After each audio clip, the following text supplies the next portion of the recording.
All right, guys. So in this video, we are going to be looking at the role nutrition or good nutrition plays in supporting the energy systems that we learnt about yesterday.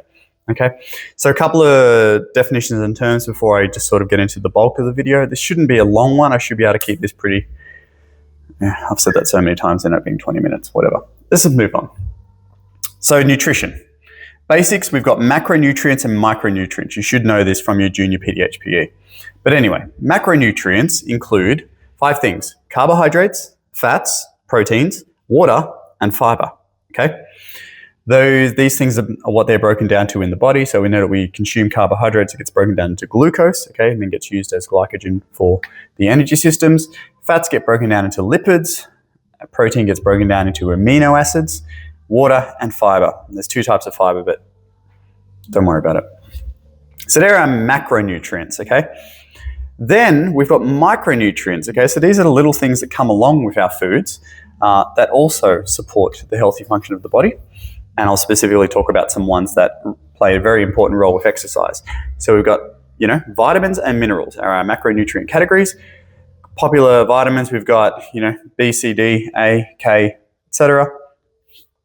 Minerals, probably more important than vitamins, but anyway, minerals, we've got the main ones being iron, calcium, and sodium for exercise performance. Now, the other thing I wanted to cover before we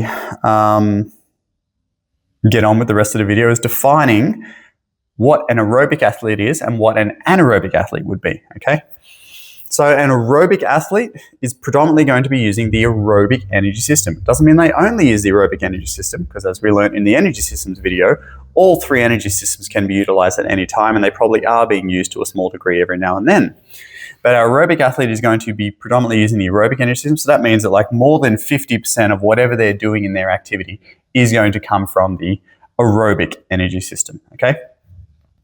So remember, there's 2 sort of ways that we can utilize the aerobic energy system. If we're running at like under 60% or under 65% of our maximum heart rate, then our body, we deem that as sort of like low to moderate intensity activity, and therefore the body can mainly use lipids or fats as its source to create ATP or resynthesize ATP. And if we're running at that sort of like moderate to higher maximum heart rate of like between 60 and 80, then we need to be using our carbohydrates or our glucose to resynthesize ATP. So an aerobic athlete is going to be doing any sort of sustained, meaning that it's continuous, okay, activity for at least 20 minutes, so greater than 20 minutes, all right? Common examples, and remember, don't get creative, just use the common examples: marathon runners, triathletes, power walkers, okay, soccer players, all right? These type of people would fall into the aerobic athlete category. I'll just rub this off and I'll do the same thing for anaerobic athlete, and then we'll get on with the rest of it. All right, so our second one would be our anaerobic athletes. Remember, the term anaerobic means without oxygen, okay? So an anaerobic athlete is going to predominantly use the systems which don't require oxygen to resynthesize ATP. So that is our ATP-PC system or our lactic acid systems, okay? Now, once again, same as the aerobic athlete, it doesn't mean they're only using these systems, okay? They will definitely be using the aerobic system, but for their sports performance and their ability to perform and actually do whatever's required, they're mainly going to be using these ones, all right? So when we're doing these ones, they're at a high to intense activity, so think like sharp, fast, burst type activities, all right? So it's generally going to be greater than that 85% of our maximum heart rate sort of effort. Common examples would be like a 100-meter sprinter, 200-meter sprinter as well, but just if you could just remember the 100 one, that's fine. Weightlifter, bodybuilder, shot put, long jumper, stuff like that. I also included like a prop forward in league, someone they get on to the field to make a couple of big hits or a couple of breakthroughs, and they get them off again because they're just not cut out for fitness, all right? But try to stay away from these sort of vague examples, all right? And use one of the clearer ones. All right, so now we've done that, we're going to go through basically how we can consume macronutrients and micronutrients to support these athletes.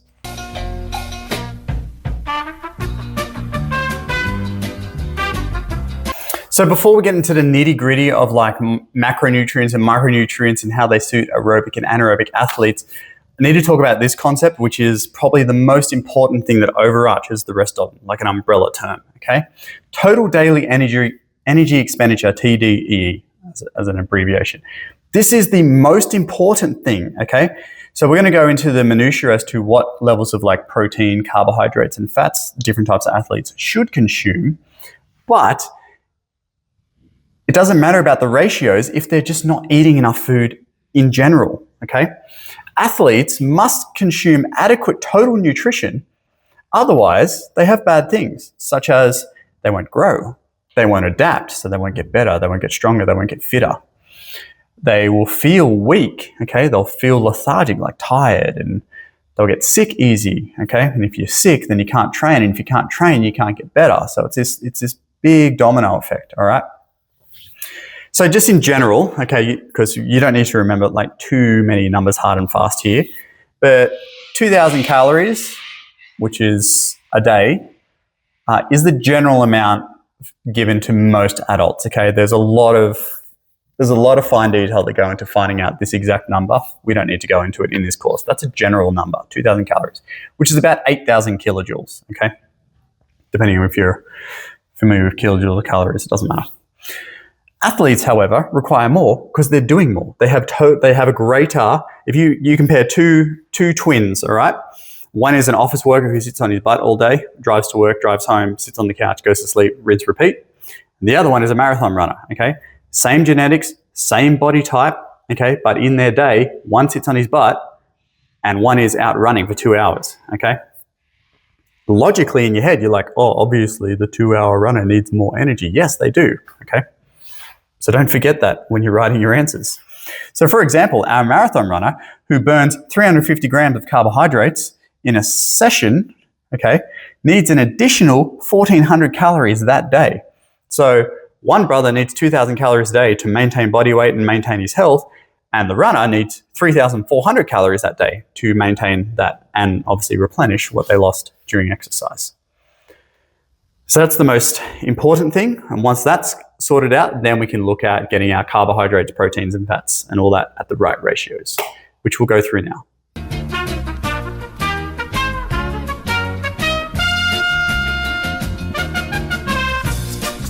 Carbohydrates, right? Carbohydrates has the most information attached to it. It's probably the most important macronutrient when we're looking at supporting our energy systems, okay? So all the other ones won't be as detailed as this.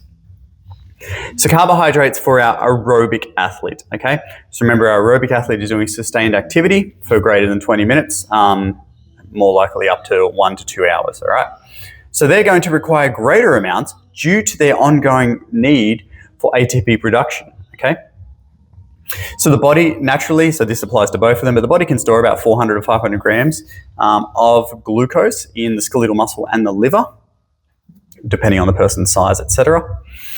So aerobic athletes may want to replenish or top up their carbohydrate or their glycogen levels if their activity is going to be 60 minutes or longer, okay?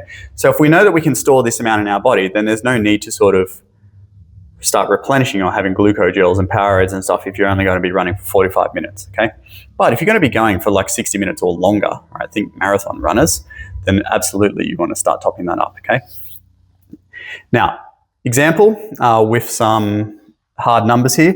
So marathon runners consume somewhere between 8 to 12 grams per kilogram of body weight per day to maximize glycogen stores for aerobic glycolysis, all right? So that's an important statement there. And if you wrote that in one of your answers, that would be really, really good, okay? So 8 to 12 grams per kilo. So if someone weighs 70 kilos, okay, that means that they're eating somewhere between, 560 grams of carbohydrates a day to 840 grams of carbohydrates a day, all right? So that's a lot of carbs, okay? And then, but we won't get into it now, but a lot of aerobic athletes will also do something called carbohydrate loading pre-event, which is like to really super physiological maximize those stores. But we'll talk about that more in U12. Now, our anaerobic athlete, they just need normal amounts of carbohydrates, okay? Normal amounts because ATP is resynthesized from phosphocreatine, okay? Now, we do get ATP resynthesis from glycogen when we're using our lactic acid system, okay? However, it's not that much, all right? So if you remember that your lactic acid system is at best going to last 3 minutes, okay, that's not going to burn through 400 to 500 grams of carbohydrates. So they can just eat like a normal amount of carbohydrates and they'll be fine. And because of that, they're also generally not required to top up their carbohydrate stores during their event unless the event has repeat efforts, okay? So for example, if I think of a powerlifters go to things called powerlifting meets where they have to perform a squat, bench, and a deadlift. And those 3 lifts, they may have to do it multiple times over multiple hours. So it may actually be like an 8-hour event that goes all day, and they may start off in the morning with the squat, and then they may move on to the deadlift, and then they may finish in the afternoon with the bench press. So even though their actual like one lift, like they're just doing 1 rep each time, like if you just did 1 squat, 1 deadlift, and 1 bench press, you would not need to replenish any glycogen levels. But if you've got to do those 3 things over and over and over again for 8 hours, then yeah, of course you're going to need to start replenishing. But at that point, we're not really, like they'd probably have lunch and stuff, right? So unlike these guys, they don't need to be like carrying glucogels and Powerades and stuff with them. It's generally not needed. So same example, for example, a weightlifter would only consume about 5 to 8 grams of carbohydrates per kilogram of body weight per day to support their lactic acid system and support their recovery. But we'll talk more about that in year 12 as well. So that's carbohydrates.